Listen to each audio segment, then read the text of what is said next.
She didn't just ghost you, she hollowed you out, leaving a perfectly shaped void where your self-respect used to be. You tell yourself she left, that she moved on, that it was a mutual parting of ways that she simply forgot to mention to you. But you know the truth, don't you? In the quiet, humiliating hours of the night, when you stare at your phone, you know. She didn't leave you. She dismantled you, piece by piece, and then walked away from the wreckage without a second glance, as if you were never there at all. She erased you from her reality, and in doing so made you question your own. You weren't a boyfriend, you were a project, a temporary distraction, an emotional convenience store she visited when she was bored. And when the shelves were empty, when you had given everything you had, she simply walked out, the door closing silently behind her. Now, you're the one left, standing in the ruins, rereading old messages, searching for clues in a crime that, to her, never even happened. You're a detective investigating your own disappearance from someone's life. Each reread of "I miss you" or "You're amazing" is another twist of the knife, a reminder of a script she was reading from, while you were bleeding your soul onto the page. Remember that last message you sent, the one that sits there, delivered but unread. A digital tombstone marking the exact moment your world ended, and hers just continued. You check it. Of course you check it. You check it in the morning. You check it during a meeting. You check it when a phantom vibration in your pocket sends a pathetic surge of hope through your veins. It's a ritual of self-torture. You thought you were fighting for her love, for a future. You poor naive fool. You weren't in a battle for her heart. You were a pawn in a war you didn't even know existed, a war waged by a force far older and more ruthless than any human emotion. The great, pessimistic philosopher Arthur Schopenhauer saw this truth with chilling clarity. He understood that what you call love is nothing more than a magnificent deception, a biological trap laid by nature itself. He called the puppet master the will to live, the blind, insatiable, primal drive of the species to perpetuate itself. This will doesn't care about your happiness. It doesn't care about your heart, your plans, or the universe you built around her. It cares only for replication. It dressed her up as your salvation, made her scent intoxicating, made her laugh sound like the only music in the world, all to serve its own blind purpose.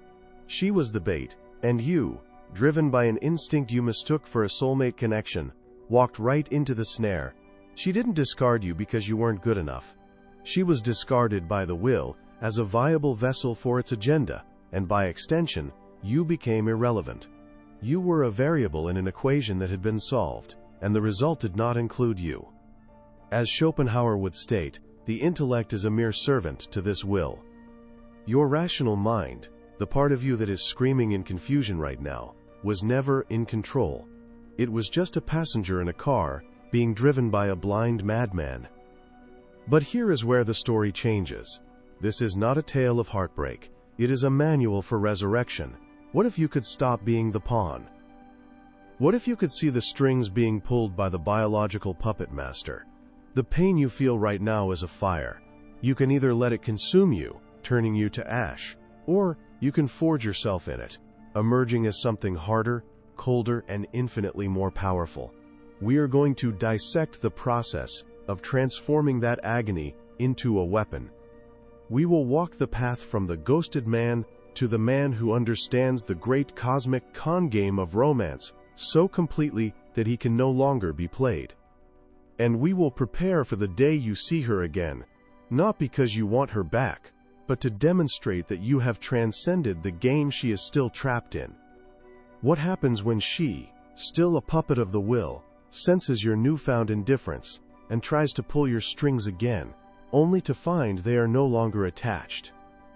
If the raw, brutal honesty of this resonates in that hollow place she left inside you, then your training begins now. Subscribe to Dominio Psicologico and activate all notifications, for this is not a channel, it is an armory for the mind. Give this video a like as a sign of your commitment to leave the victim behind. And in the comments below, I command you to do two things. First, Tell me the city from which you are beginning your transformation. Second, share the moment you realized the game was rigged, the specific trauma of power that was stolen from you. Do not hide your scars. We will turn them into armor. Let's begin the autopsy. Your relationship didn't die from a sudden, fatal blow. It bled out slowly from 1,000 tiny cuts you inflicted upon yourself. You think she ghosted you out of nowhere? That's the story you tell yourself to sleep at night, the comforting lie that you were a victim of a sudden, unpredictable storm. The truth is far more humiliating. The storm was building for months, and you were the one seeding the clouds. The house collapsed because you, the architect, had systematically removed every load-bearing wall in a desperate attempt to please its occupant. This is the cold deconstruction of your downfall, a strategic diagnosis of how you handed over the keys to your own kingdom and then acted surprised when you were exiled. The first phase was emotional concession. It began subtly. Remember that argument over something trivial? A movie you wanted to see? A place you wanted to eat? An opinion you held about politics or philosophy? She expressed disapproval, not with anger, but with a subtle shift in her energy. A quietness. A slight withdrawal. Your intellect, the supposed captain of your ship, was instantly overruled by the ancient fear of losing the vessel the will to live had presented to you. Instead of holding your ground, of letting her have her own emotional weather while you remained the unshakable mountain, you rushed to fix it. You said you're right when you didn't believe it. You apologized for making her feel a certain way, effectively taking responsibility for her internal state. She tested you. You yielded. She won. Each time you did this, you gave her a small piece of your sovereignty. You taught her that her emotional displeasure was a weapon that could shape your reality. You thought you were being a peacemaker, a good boyfriend. What you were actually doing was communicating a devastating weakness. My internal stability is dependent on your approval. Schopenhauer saw this clearly. The intellect becomes a whore for the will, fabricating any reason, any justification, to serve the primal urge to secure the mate. You weren't compromising, you were capitulating. When you apologized for a disagreement you didn't start, you signed your surrender. This led directly to the next stage, the loss of control and the desperate search for validation. Having learned that your frame was breakable, she, or rather the biological imperative working through her, began to test its limits instinctively. She'd go quiet. A text would go unanswered for an hour, then 2. Your mind, now trained to see her validation as oxygen, went into a panic. You weren't in control of your own peace anymore. She was. You started sending follow-up texts. Is everything okay? Did I do something wrong? Thinking of you. These weren't messages of affection. They were pleas. They were the digital equivalent of a dog rolling over and exposing its belly. You outsourced your emotional well-being to her phone, waiting for her reply to tell you whether you were allowed to feel good or bad. At work, you couldn't focus. With friends, you weren't present. You were a ghost in your own life, haunting the digital space between delivered and read. You gave her the power to dictate your mood from miles away, without her even having to lift a finger. Her silence is dominance, not inattention. It's a passive-aggressive power play that nature has perfected over millennia. She doesn't need to shout to control you. She just needs to withhold the validation you've become addicted to. The fall is not visible. It happens in the silence, in the hesitation, in the double text sent out of fear. From here, you descended into the abyss of affective dependency. Your entire identity became entangled with her perception of you. Her compliments were your triumphs. Her criticisms were your failures. You stopped pursuing your own hobbies if she showed the slightest disinterest. You muted your own ambitions if they didn't align perfectly with the future she envisioned. You became a mirror, reflecting only what you thought she wanted to see, and in the process, you became transparent. You erased yourself. Why would the will to live, this relentless force seeking strength and genetic viability, choose a man who has no core, no center of his own. A man who is merely a satellite orbiting a woman is, by nature's brutal calculus, a poor protector and a weak genetic bet. You made her the sun in your solar system, forgetting that a sun burns what gets too close. You thought your complete devotion was a sign of love. It was a sign of emptiness. You were not a partner. You had become a parasite, and nature, in its unsentimental wisdom, always removes parasites. The final, pathetic act was breaking the silence. This is the death rattle of a man's authority. After she began the final withdrawal, the ghosting, the void she left became a black hole, threatening to swallow you whole. The dependency you cultivated had reached its terminal stage. All your strategic errors culminated in this moment. Instead of meeting her silence with your own, a silence of strength, of indifference, of a man who has his own mission, you met it with a cacophony of neediness. The multiple calls, the long, rambling text messages dissecting what went wrong, the desperate, "I miss you," sent into the void at 2 a.m. You laid all your cards on the table, and they were all jokers. You showed her, in no uncertain terms, that you could not survive without her. You confirmed every doubt she ever had. You proved that the man she was initially attracted to, the one with his own life, his own thoughts, his own strength, was a facade. The real you was this quivering, desperate child, begging his mother not to leave. She didn't even have to reject you anymore. You had done it for her. You had annihilated your own value in her eyes so completely that her only logical response was to disappear. You might be thinking, "But I was just being honest with my feelings. I loved her." You are confusing honesty with a lack of discipline. You are confusing love with addiction. Love, from a position of strength, is a choice. What you were displaying was a desperate need from a position of absolute poverty. You were not a lover. You were a beggar. And no one, man or woman, is fundamentally attracted to a beggar. Another objection: this is a cold, cynical view of relationships. People should be able to be vulnerable. Vulnerability is the act of showing your scars to someone who has earned the right to see them. What you showed was not vulnerability. It was a gaping, open wound, and you demanded that she be the surgeon, the nurse, and the medicine. That is not a relationship. It is a hostage situation. And she simply escaped. She tested you, and you failed. You failed not because you aren't a good person, but because you do not understand the merciless, unspoken laws of power and attraction that govern human interaction. You were playing checkers in a chess match against a grandmaster. The brutal truth is this: no one is coming to save you. Your salvation does not lie in getting her back.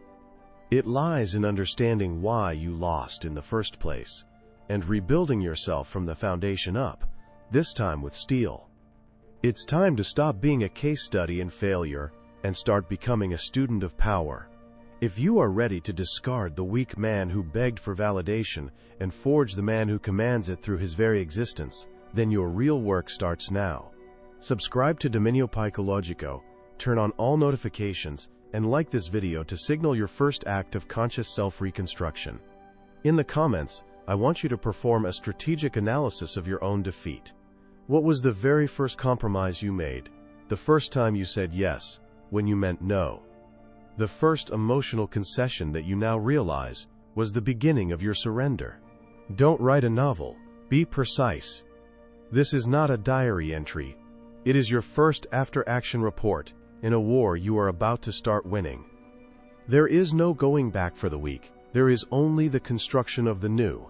Let that sentence burn itself into your consciousness. The man who was ghosted, the man who begged, the man who checked his phone with pathetic hope, that man is dead. You will not mourn him. You will not seek to revive him. You will treat his memory as a strategic failure, a case study in what happens when emotion overrules mission. Your reconstruction is not a journey of healing. It is the calculated assembly of a weapon. It is a cold, tactical, and deliberate process. Forget feeling better. Focus on becoming better. The objective is not happiness, that fleeting illusion Schopenhauer so rightly scorned. The objective is power. Not power over her, but power over the very biological forces that made you her slave. We will now install your new operating system. These are not suggestions. These are commands. Your first command: cut the excess. Effective immediately, you will initiate a protocol of absolute scarcity. This is not the childish silent treatment. This is a strategic disappearance. You will vanish from her digital life without a word of warning. Block her number. Block her on every social media platform. Do not post a dramatic farewell. Do not write a final, explanatory message. You will simply cease to exist in her reality.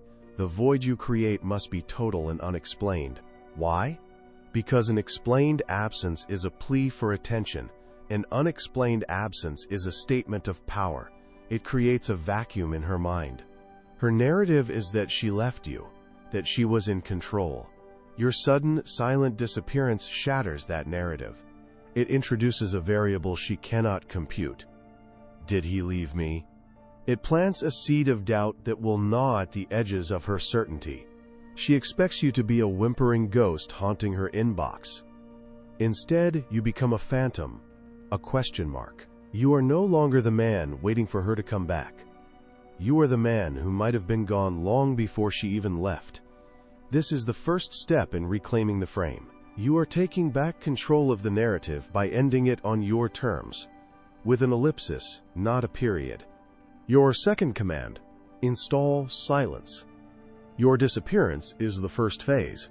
Maintaining it is the second. Inevitably, the puppet master, the will to live, working through her, will test the strings. She may reach out from an unknown number, through a mutual friend, or a new social media account. A message will appear: "Hey, just thinking of you," or "Is everything okay?" This is not a sign of her love. It is a probe. It is a check for control.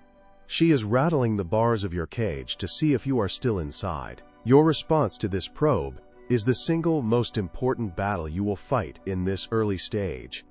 And your weapon is absolute, impenetrable silence. Not responding is not passive. It is an active, aggressive statement of dominance. Every unanswered text, every ignored call, is a declaration that you operate on a plane she can no longer access. You are communicating, in the most powerful language there is, that her attempts to engage are irrelevant. You are no longer a variable in her equation. You are not even in the same book. Schopenhauer wrote that the cheaper the stock of a man's own thoughts, the more he will have recourse to playing cards. Your phone, your inbox, that is your deck of cards. By refusing to play, you show that your own thoughts, your own mission, are of infinitely higher value than the validation game she is trying to lure you back into. Do not reconquer, replace with a sharper silence. Her words are now noise. Your silence is a signal. Your third command: control the reaction.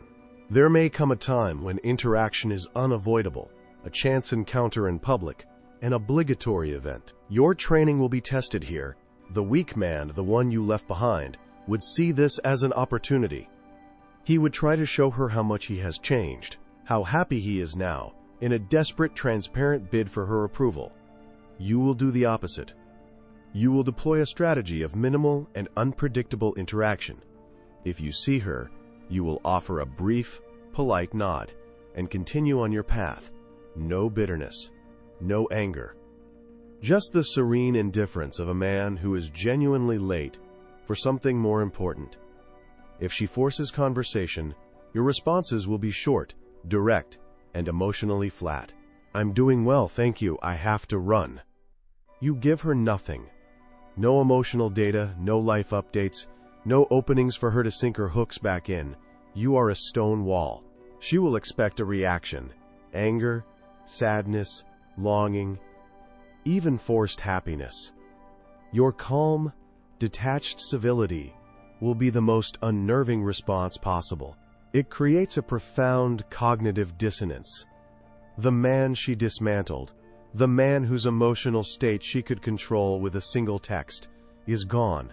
In his place stands a stranger, whose inner world is a fortress she cannot penetrate.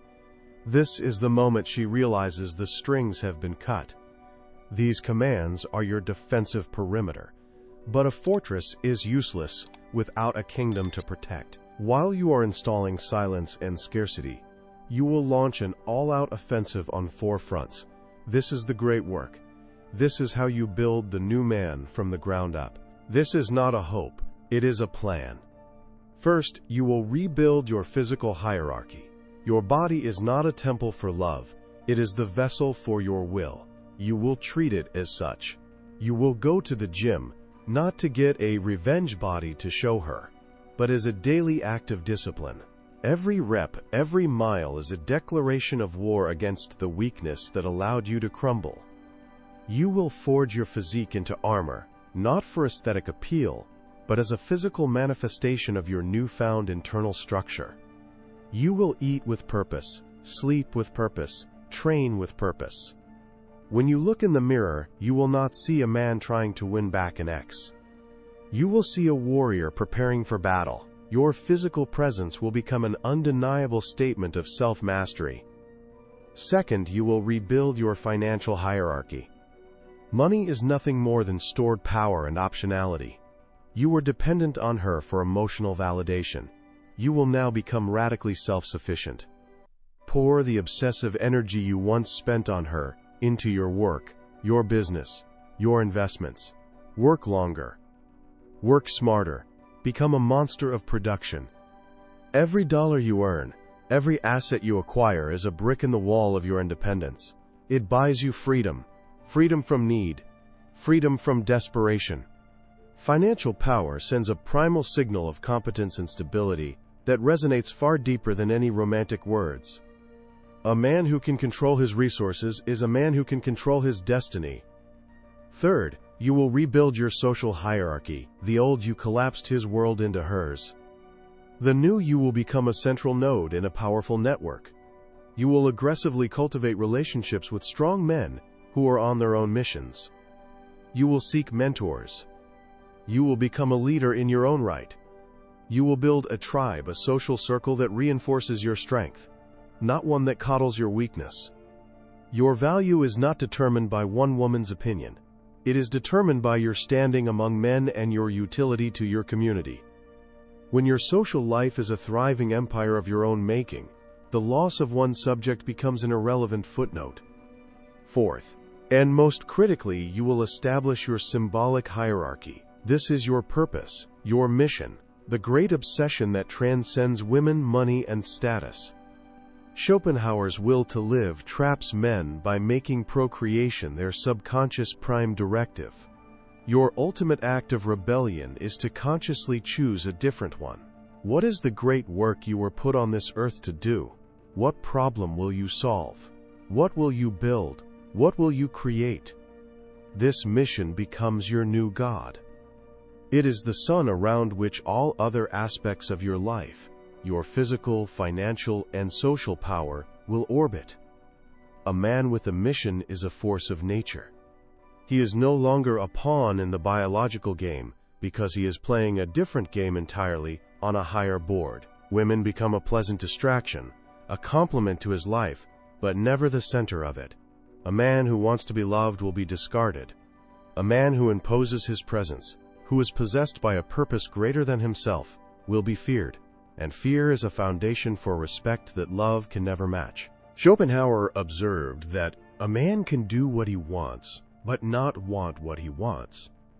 The blind will dictates your desires, but the disciplined intellect can choose your actions. You cannot choose to stop desiring her, not at first, but you can choose to block her. You can choose to go to the gym.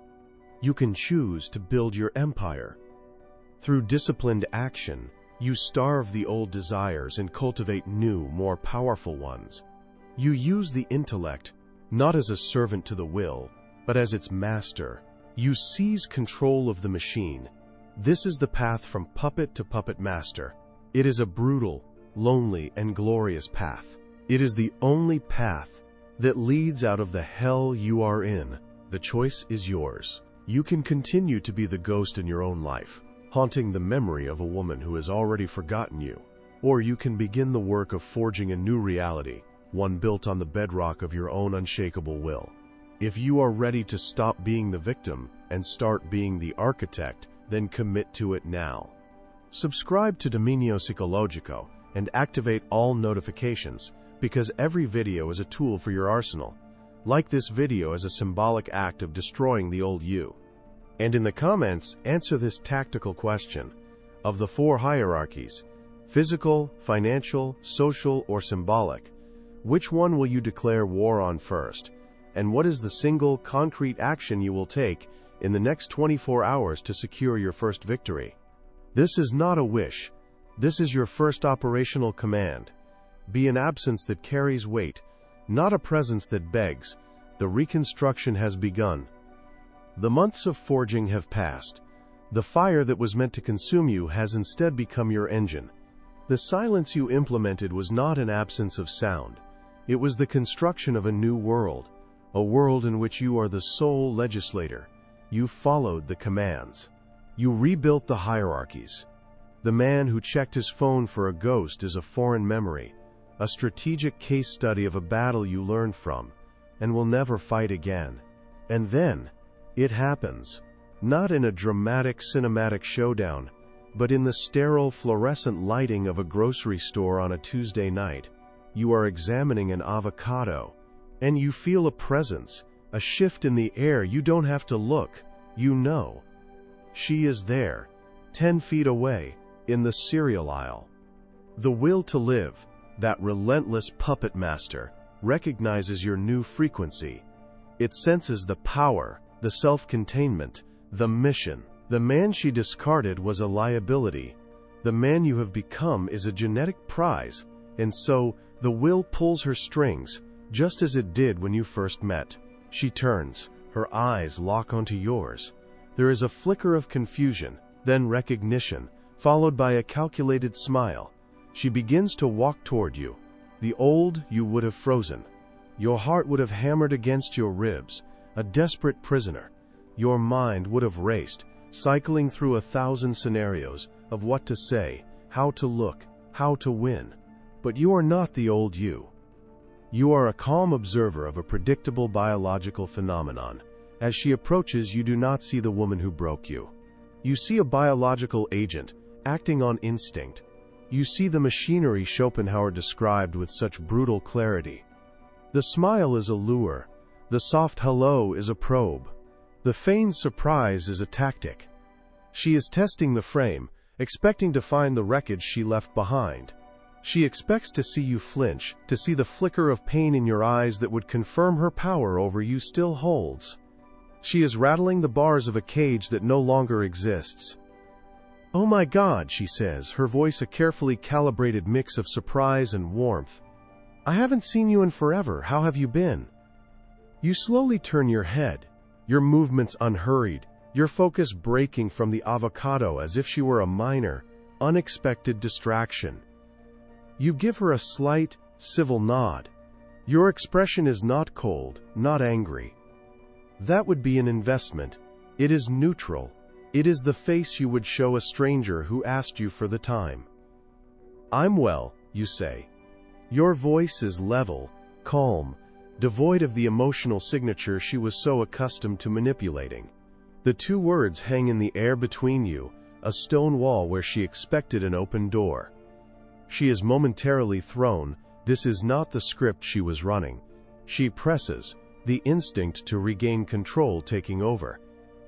"You look amazing, really good. What have you been up to?" she asks, her eyes searching yours for a hint of the past, for the needy man she knew. And this is the moment of your final victory. You look at her, truly look at her, and you see not a goddess or a demon, but simply a person, a pawn in the same game you have now transcended. You feel no anger, no love, no desire for revenge. You feel a profound and unshakable indifference. The emotional chains have not just been broken, they have evaporated. "Busy," you reply, a single word. You offer no details. You ask no questions about her life. Asking questions is a bid for connection, an act of investment. You are not investing. Your life, your mission, your empire, they are a closed system. She is not granted access. Her presence has become irrelevant data. The silence that follows your one-word answer is deafening to her. In that silence, her power dissolves. She sees a man who is not performing happiness for her. He is not demonstrating his revenge body. He is simply a man on his own path, a path that has so completely diverged from hers that they are no longer even in the same geography. She has become a ghost to you. She scrambles. Well, we should catch up sometime, she offers, the final, desperate gambit of someone who has lost all their pieces on the board. You give another small, polite nod. You don't say yes, you don't say no. You offer a non-committal, take care, and you turn back to the avocados. You pick one, you examine it. And you walk away, pushing your cart toward the checkout, leaving her standing alone in the cereal aisle. You do not look back. There is nothing to look back at. The game board has been flipped, but you didn't flip it. You simply walked away from the table months ago. She is still playing, moving pieces around, trying to declare checkmate against an opponent who has already left the building and is now constructing a skyscraper across the street. This is the ultimate power. It is not about making her regret leaving you. It is about reaching a state of being where her regret is as meaningless to you as her approval once was. It is about understanding the great cosmic con so completely that you can look at the bait and feel nothing but a mild, analytical curiosity. Respect is not earned by begging for it to be returned. It is imposed by your complete and total withdrawal from the negotiation. Your value is not determined by her perception. It is a fact you have forged in silence, in discipline, and in the relentless pursuit of your own mission. You did not seek revenge. You became the revenge by making her irrelevant. You did not win her back. You won yourself back from the illusion she represented. This is your legacy. Not a story of heartbreak, but a manual of resurrection. The path is not easy. It requires you to kill the part of you that craves the very validation that keeps you weak. But the man you become on the other side of that fire is indestructible. He is no longer a slave to the blind will. He is a master of his own. If you are ready to burn the old you to the ground and build an empire from the ashes, then this is your moment. Subscribe to Dominio Psicologico and activate every single notification, because this is not entertainment, it is a re-engineering of the soul. Give this video a like as a final salute to the weak man you are leaving behind forever. And in the comments below, answer this one final question. When you finally walk away from her, leaving her standing alone in her own confusion, what is the first thing you will do to celebrate not your victory over her, but your victory over yourself? She didn't ghost you, she freed you, and your absence will be the loudest thing she has ever heard.